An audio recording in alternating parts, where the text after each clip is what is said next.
இந்த வீடியோவில் இருக்கிற சின்ன பையனுக்கு திடீர்னு பேச்சு வராமல் போயிடுச்சு. எதனால் இந்த மாதிரி ஆச்சுன்னு சொல்லி சாமி ஆடுற ஒருத்தவங்க கிட்ட அருள்வாக்கு கேட்குறாங்க.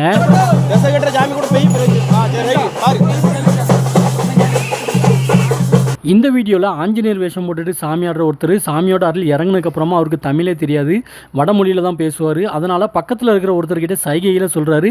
அவர் அதை புரிஞ்சுக்கிட்டு இவங்களுக்கு வந்து ரிப்ளை பண்ணுறாரு. அந்த ஆஞ்சநேயருக்கு சாமி ஆடுறவர் என்ன சொன்னார்னா, இந்த பையன் வந்து களிப்பு கழிக்கிற இடத்துக்கு ஒருத்தர் கூட துணைக்கி போயிருக்கிறான்.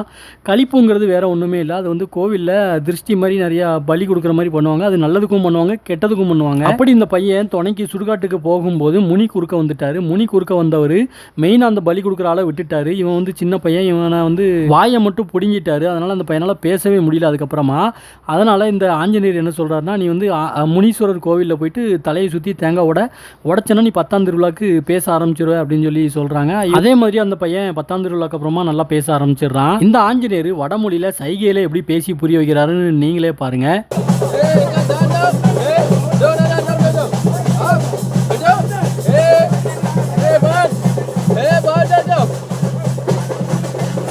Padahal